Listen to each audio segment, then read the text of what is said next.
What is up guys, Nikoro nga pala no. Another maulan day. Maliwanag. Another maulan day, maambon lang actually. Galing no, after nung Pasko, tawag ko doon. Nung Pasko mainit, yon. Nung Pasko mainit, tapos after nung Pasko, bigla na lang umulan, which is no 26 hanggang ngayon. Sa video na to, is yung Yamaha SZ naman na ilalabas natin. Kung bakit yun ang gagamitin is may agenda ako ngayon iba. And hindi ko may start yung classic. Probably bukas ko pa siya dadalhin sa pagawaan. Kasi kahapon, dala-dala ko yun. May vlog din ako about doon, which is probably after nitong video na to. So, yeah. Makikita nyo doon. Papaayos ko yun. Sa pulong saging yun. Tulak-tulak ko yun. Habang pababa, ikakadyot. So, yeah. Papatila lang tayo din. Sibat na tayo. Sa'yo, buisit na ulan to. Kung kailan may largo tsaka umulan. For the meantime, ayusin muna natin tong motor. Ito ang gagamitin natin. Si Zaza, ang aking Yamaha SZ.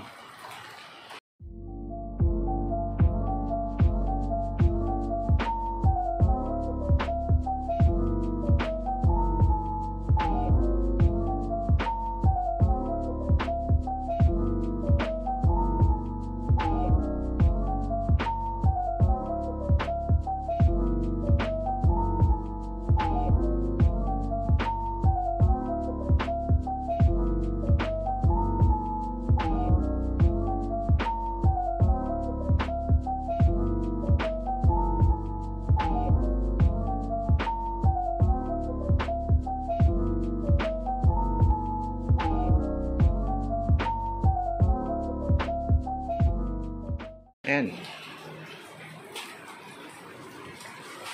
Okay na siya. Good to go na tayo. Araw na. Tara't sumibat na tayo. Lumiwanag ka rin.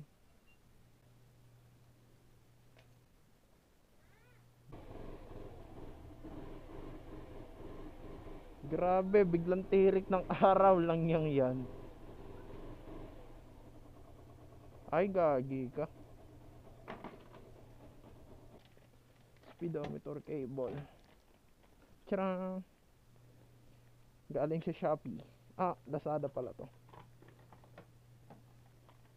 Diyan ka muna.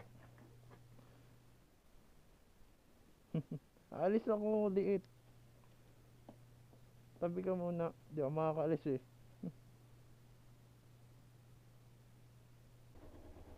Lalarga na ako. Halatang may pusa sa bahay, namumuti.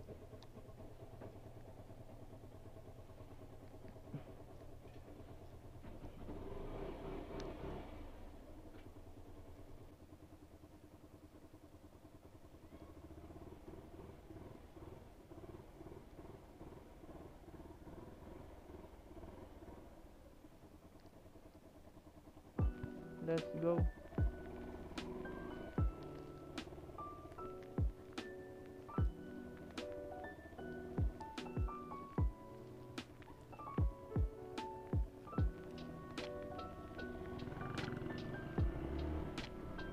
So for today's video, ito naman ipapagawa natin. May sira to, bukod sa speedometer hindi nagana, namamatay siya pagka binabalong sa kaliwa. Gusto ko ipa-check up lang, tulad nito.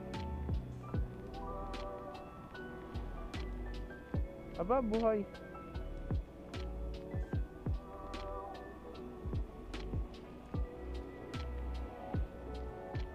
Himalat na buhay siya ngayon.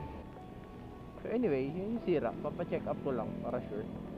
Himalat hindi siya namatay ngayon. Dahil may nangyari sa motor na to, which is sumemplang ako sa motor na to eh. That was the time na nagka-Cavite loop ako. Umikot ako ng buong Cavite, from Silang to Bacoor, then the rest. Sumemplang ako sa may bandang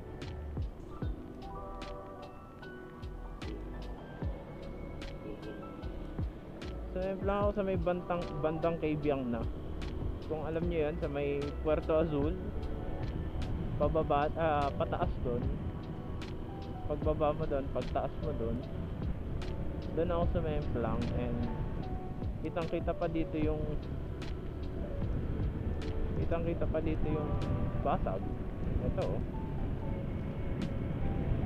So yeah, after nun mo, after 1 week ata, 1 or 2, nagloko siya, namamatay siya bigla pag nabiyahe ako. Pag binabalik ko sa kaliwa, mamamatay. Then yun,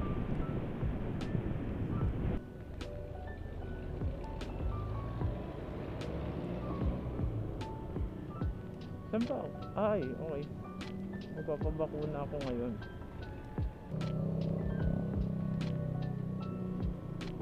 By the way, no, first time pala nito lumabas sa dito sa channel ko, itong essay.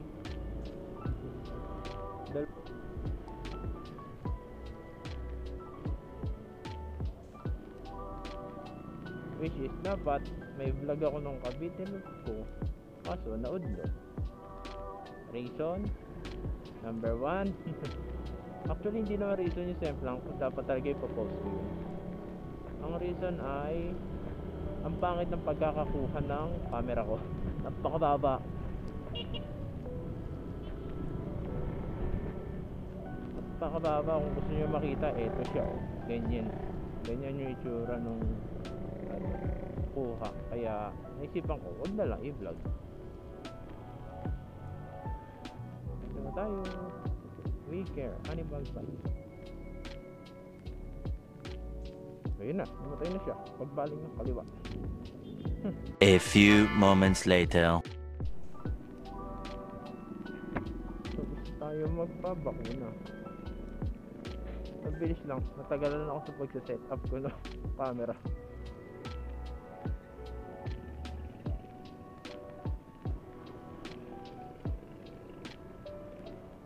Para sa magpagawa ng motor. Side stand. Dumidilim na naman ang panahon. Ano ba yan? Uso na naman ang mga pellet ngayon. Magkalat na naman ang pellet. Tanong natin.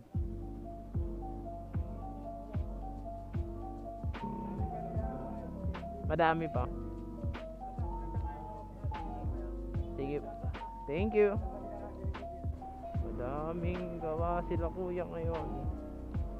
Tarakasa.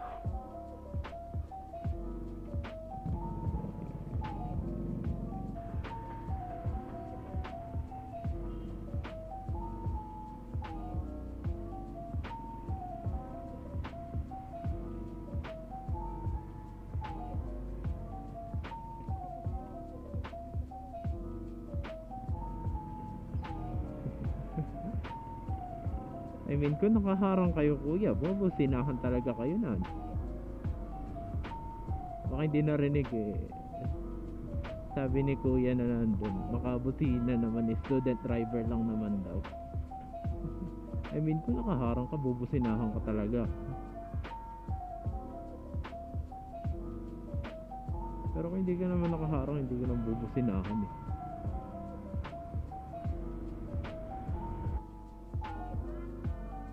Gawa kaya sila ngayon. Tignan natin.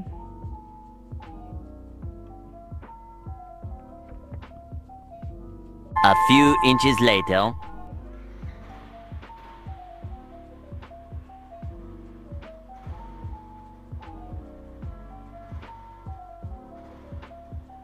Malaman bakit nagkaganon-ganon yung motor pag binabalin sa kaliwa. Tsaka lang siya mamatay.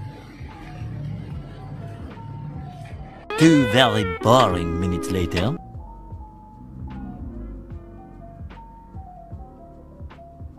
Oh, gumagana na uli siya. Kaso, kailangan ko pa muna siyang kong pitikin yung throttle niya. And by the way, gumagana na pala yung speedometer ko. happy na uli ako. Tignan ko pag after 1 month, pagka siguro pagka ganun pa rin, pa-check up ko na sa ibang mekaniko.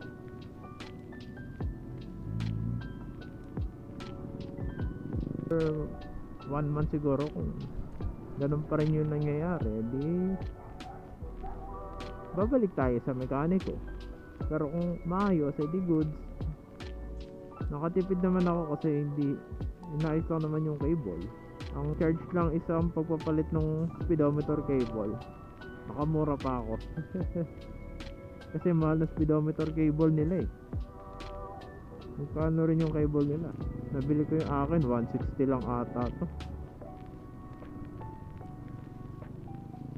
So, tapos 150 yung labor, pagpapalit. Hindi na ako chinargan sa pag ayos yung cable. Wala namang wala namang pinalitan sa cable ko eh. Inisod lang naman ni kuya eh. Okay lang, nakatipid naman ako. Akala ko malaki-laki yung charge. Wala, lumaambon na naman.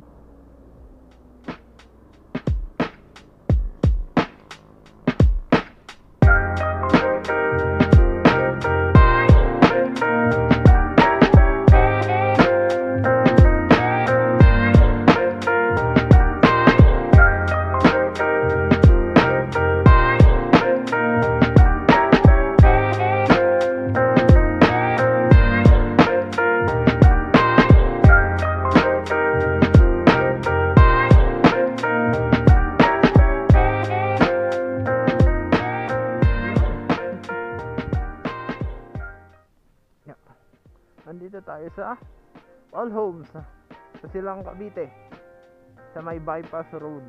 So ayun yung motor. Ayun yung motor. Ang pakita ko lang yung ginalaw ni kuya dito. Eto, sa throttle nilagay niya dyan imbis na nandito sa loob. Eto, nilabas niya kasi pag nililiko daw na ganun, naiipit. So, kailangan, bago ako lumiko ng pakaliwa, kailangan ko muna siyang pitikin dito bago ko iliko para hindi siya mamatay. Ngayon, pagka 1 buwan at ganun pa rin, baka ipacheck ko na sa ibang mekaniko para sure na rin na safe. Bagong palit na rin yung speedometer cable ko. As you can see, maandar na uli siya. Yes, makikita ko na ulit gano'ng kabilis. Ganong kabilis yung 60 km per hour ko. So yun lang, no. Ayan, ang dumi na ng motor ko kung saan na naidaan. So yeah, kung nakaabot ka dito sa dulo ng video na to, is like, kahit like nga lang eh, like, kahit huwag ka na mag-subscribe, basta pinanood mo hanggang dulo, okay na ako, masaya na ako dun. So yeah, hanggang dito na lang ang video, no. Malamang mauuna tong video na to paggawa sa Yamaha LC ko kesa doon sa Rossi Classic ko. So kasi baka bukas ko pagawin to baka bukas ko pa ipagawa yung Rossi Classic ko. Ang tahimik dito, ang sarap tumambay. So hanggang doon na lang. Maraming salamat sa panonood, no. And see you sa next content ko. Baka nga bukas may upload ko na to, or siguro baka by New Year may upload ko tong ano na to. So Merry Christmas and Happy New Year po sa lahat, no. Peace. Kita ba? Peace.